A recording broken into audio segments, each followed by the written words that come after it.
میاں رحمان عزیز چند صاحب senior vice president LCCI, Haris Atiq صاحب vice president LCCI, members business community, distinguished guest, ladies and gentlemen, السلام علیکم.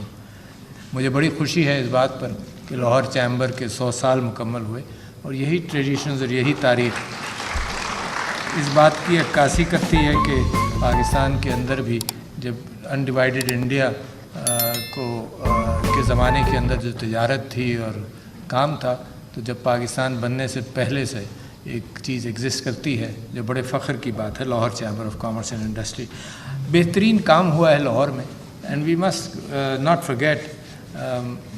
مثال کے طور پر سر گنگا رام, تو جب میں نے ان کے متعلق پڑھا تو میں یہ سمجھتا تھا کہ بہت بڑا کوئی بزنس مین ہوگا جس نے لاہور کے اندر اتنی عمارتیں اور اتنی گڈ ول کے اعتبار سے عورتوں کے لیے, بیواؤں کے لیے بھی بہت کچھ بنایا, اینڈ بگ نیم. مجھے پتہ چلا کہ he was not a big business man in that context. وہ ایک بیوروکریٹ تھے, ایک آرکیٹیکٹ تھے اور ایک ویژن تھا. تو لاہور کے اندر یہ جو فٹ پرنٹس ہیں ان چیزوں کے, یہ بھی بڑے اہم ہیں. پھر ساتھ ساتھ پھر مجھے یاد آتا ہے بڑے بڑے انڈسٹریلسٹ اس ریجن کے. ایک صاحب جن کو لوگ بھول گئے ہوں, CM لطیف صاحب, مگر لاہور والے تو یاد رکھیں گے.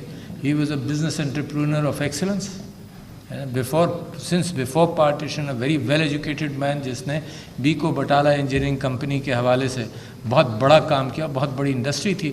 اگر وہ نیشنلائزیشن کی کیفیت پیدا نہیں ہوتی تو they could have been these big people جو انڈسٹری سے واقف تھے. these could have been the huge, جیسے کوریا کے اندر اور جیسے انڈیا کے اندر بڑی بڑی فیملیز ہیں, وہاں سے پاکستان کا بھی ایسے ہی تعلق ہوتا. That was a setback, but we must remember them.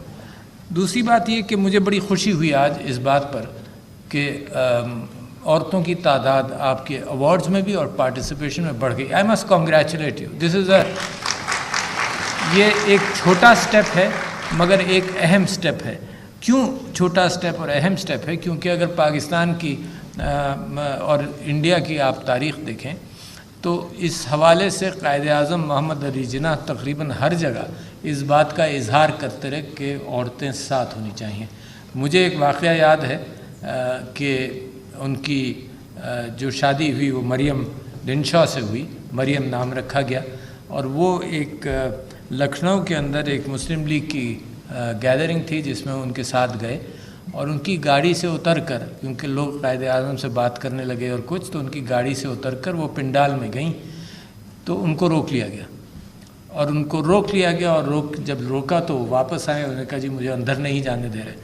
تو آپ جو فادر آف یور نیشن نے اپنی جیب میں ہاتھ ڈالا اور اپنا کارڈ جو انویٹیشن کا تھا وہ اس کو دیا کہ you go in and I will follow. That is the kind of priority. Father of the nation نے اس چیز کو اس طرح سے ہینڈل کیا. اس کے بعد بھی آپ دیکھیے کہ محترمہ فاطمہ جناح ان کی کانسٹنٹ کمپینین رہیں. تو اور قائد اعظم اپنی تقریر کرتے رہے, بعض لوگوں کو کہتے رہے کہ جب تک عورت ساتھ چلے گی نہیں تو معاشرہ, ملک ترقی نہیں کرتا. ظاہر ہے 51% پاپولیشن ہے تو عورت ساتھ چلے. تو دس از اے ویری امپورٹنٹ اوکیزن. اسی وجہ سے, اور میں نے آج صبح سے میں تیاری کر رہا تھا کہ آپ کو دوبارہ نصیحت کروں گا. اچھا مگر آپ نے میری تقریر کا وہ خوبصورت حصہ جو ہے وہ تقریباً زلچ کر دیا خود ایک ایفرٹ کر کے. میں آپ سب لوگ کیونکہ موجود ہیں, شاید پچھلی گفتگو میں آپ لوگ نہیں تھے, لہٰذا کچھ باتیں اس حوالے سے ضرور کہوں گا کہ مسلمانوں کے ٹریڈیشن کے اندر بی بی Khadija was a business woman. اس کو کبھی مت بھولیے گا آپ. تو کوئی آپ کو روک نہیں سکتا, ٹھیک ہے نا. بزنس بی بی خدیجہ ٹرانزیکشنز کرواتی ہوں گی, ڈیسیشنز لیتی ہوں گی, لوگوں کو بھیجتی ہوں گی, لوگوں سے گفتگو کرتی ہوں گی. تو اس کا مطلب ہم اس ٹریڈیشن سے آ رہے ہیں جہاں پروفٹ صلی اللہ علیہ وسلم کی اہلیہ خود بزنس وومن تھی. And at the same time آپ کو یہ بھی معلوم ہے کہ انہوں نے پھر اپنی طرف سے ایک پروپوزل بھیجا, اینڈ یہ بات پوری ہوئی. اچھا, اس کے ساتھ ساتھ پھر آپ چلیں تو ہوا کیا ہے؟ ہوا یہ ہے کہ اسلامک ٹریڈیشن میں تو یہ چیز موجود ہے, انہیریٹنس آف وومنز پراپرٹی موجود ہے, بٹ یہ کلچر نے آ کر گردن دبا لی ہے. یہ کلچر ہے جو اس بات کو روکتا ہے کہ عورت باہر نہ جائے عورت. یہ ضرور ہے کہ ہراسمنٹ ان چیزوں کا اہتمام معاشرہ کرے, اہتمام اس بات کا کرے کہ عورت بڑی کمفرٹیبلی کاروبار کے اندر شرکت کر سکے اور کام کر سکے.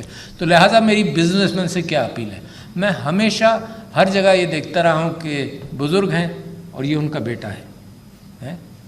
Chamber of commerce and industry میں کتنے بیٹے ہیں جو وہاں پہ موجود ہیں جن کی فیملی نے کام کیا, بیٹیاں کہاں ہیں؟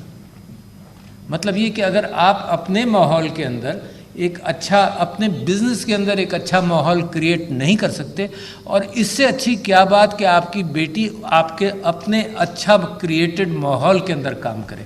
تو لہٰذا میں آپ لوگوں کو انکریج کرتا ہوں کہ اپنی بیٹیوں اور بہوؤں کو اپنے سیکیور انوائرمنٹ کے اندر ان کو لیڈرشپ دے کر آپ انوالو کریں. اور جو خواتین یہاں موجود ہیں, ہیٹس آف ٹو یو کہ ڈسپائٹ دیز پریشرز, اس کے باوجود یو ہیو اچیوڈ امپورٹنس ہے ماشاء اللہ. آج جارڈن کی پرنسس سارہ زید دوپہر کو میرے ساتھ لنچ پر موجود تھیں, اور جن کنسرنز کے حوالے سے ہم عورتوں کی پوزیشن کا ذکر کر رہے ہیں اس میں آپ سمجھ جائیں کہ پاکستان کی پرائرٹیز کے اندر میل نیوٹریشن ہے, پاکستان کی پرائرٹیز میں سٹنٹنگ ہے, پاکستان کی پرائرٹیز میں امپاورمنٹ آف وومن ہے. اور امپاورمنٹ آف وومن صرف لفاظی ہے کہ معاشرے کے اندر جب آپ جائیں تو کہیں جی ہماری تو بیوی باس ہے, اس معاشرے میں بڑی عزت ہے.